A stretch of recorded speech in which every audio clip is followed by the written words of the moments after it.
Hello people, it's Michael from Crypto Check. Hope everyone is okay today. Just wanted to do a quick video for everyone who is just getting started into trading cryptocurrencies or just buying and holding cryptocurrencies. A few of our members were asking which exchange we would recommend using, and I thought it would be best that we would just do a video about it and explain it in here. Now, we recommend Binance for you guys to use for a few reasons. The first one is the fact that Binance is the second largest exchange in the world by volume, outranked only by OKX, which we do not recommend just because of the clunky user interface. It's not as user-friendly as Binance. Now, Binance also has really good trading fees. The fee for deposit is free. Fees for trading are 0.1%, and you can even reduce that by 50%, so 0.05% if you use BNB. BNB is Binance coin, is their own coin that they developed, which if you use, you can reduce your trading fees by 50%. Now, the fee for withdrawals, you can click on this link and it shows you the various fees for different coins. You can check this table yourselves.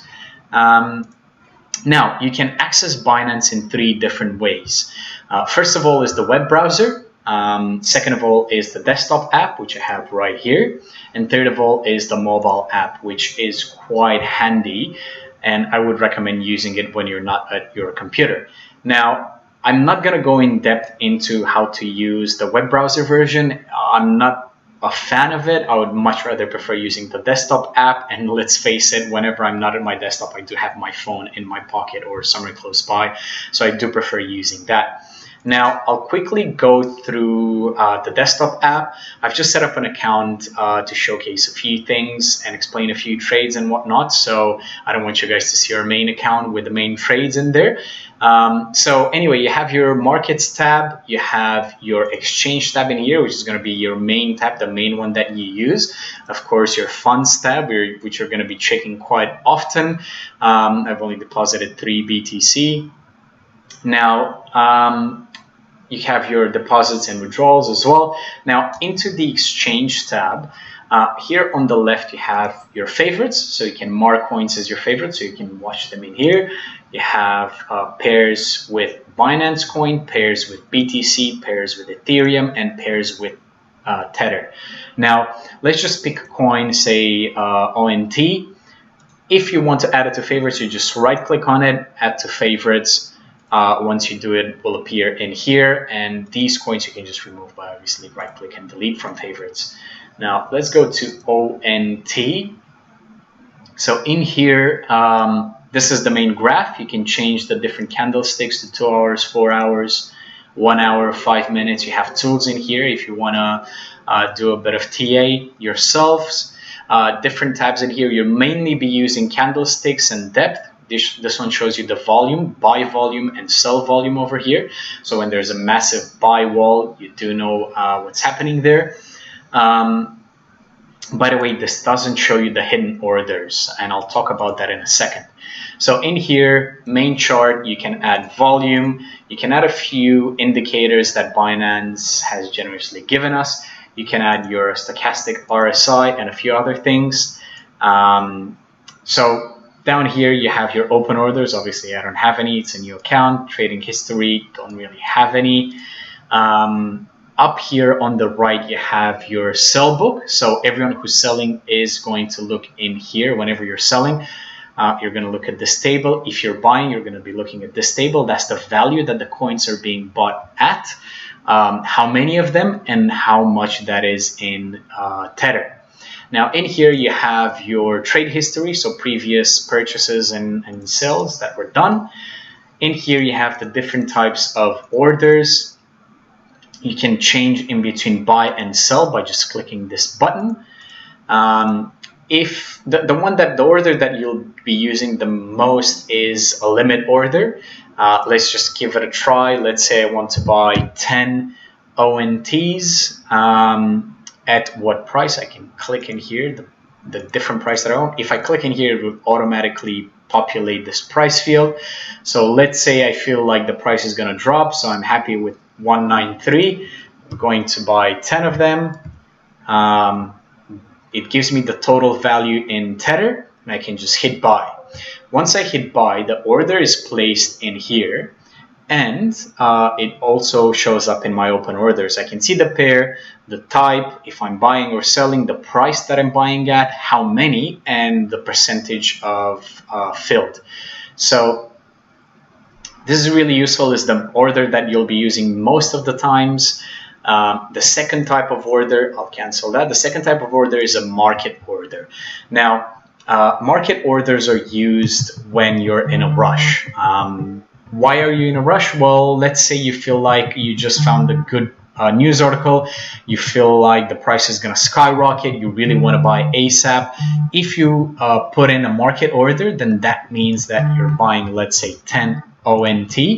You're buying them at the market price. Market price when you're buying means the best price that is in the sales column. So I'll be buying out of these 481. Now, if I hit buy, it will automatically get filled. It will not appear in here, or it will appear for just a fraction of a second, and then it will automatically get filled in by whatever the best price is in here. So be careful. If you're buying 10,000, then you're obviously gonna get all of these guys in here and any hidden orders. Again, I haven't explained what hidden orders are, but I will get to them in a second. So let's say I just want to buy 10 ONT at whatever the market price is. If I hit buy, order successful, it didn't even appear in here. Let's go to trading history. There you go. I already purchased 10 ONT. How do I know that? I can just go into my funds is one option. Another option is I can just, obviously see it in here. You can also hit sell, and it tells me my ONT balance. Now, I bought them at this price, so 5233. 5233, so it looks like price is still around there. Now, let's say I want to use a stop limit order. What does a stop limit order mean? These are the hidden orders that I didn't explain previously. So the reason why they're called hidden orders is because a stop limit order does not appear on the order book, either for the sell order book or the buy order book. It does not appear in there, and it also does not appear in the depth graph. So let's say I bought at this price. I want to go to sleep. I don't want to be checking on what the price is every few minutes. I just want to go to sleep. If the price is going to drop through the floor, then I want to make sure that I sell my ONT before it drops by 30%. So say I bought it at this price, it's pretty much the same price. I'm willing to risk about this much out of it, but if it drops to $3, then I don't really want to be holding it. So let's say if the price hits $4.20, right, then I want to sell 100% of my ONT, so I can choose percentages in here, 100%, and if I hit sell, then it opens up a prompt window saying if the last price drops to or below this, then an order to sell 10 ONT, so 10 ONT in here, at a price of this will be placed. Am I happy with it? Yes. So if I hit yes, it will open it up in here. So whenever the price reaches $4, so you see how the price hasn't reached that, but if it does overnight, then I don't want to be left holding it if it's only going to be worth $1 by the time I wake up. So this is automatically going to make sure that I'm selling it. And again, it's called a hidden order. It doesn't show up on the order book. By the same token, if I feel like the price is going to go up from here by, say, I don't know, 50, 60%, then I might as well do the same thing. If I don't want people to see what my order is and where it's sitting at, then I can make it so that I'm selling. Once it reaches this value of 6.213, then I will sell 10, everything that I have, at a price of $6.20. So at this price. Am I happy with it? Yes, of course. I can go to sleep, and if it reaches that price, I would have sold. So by the time I wake up, I would have already made some profit. Now, be careful with Binance itself. You cannot do both at the same time. You cannot sell once it reaches a high price, and you cannot sell once it reaches a low price at the same time. So you cannot use the same 10 to sell at a high price and sell at a low price, which is a bit of a problem. You can use other applications for that, and I'll make a different video for it. Now, I'll be able to sell it at that price, and that is pretty much the stop limit orders. I hope you enjoyed this video. If you haven't subscribed yet, then please do so. Thank you very much, and I'll see you in the next one.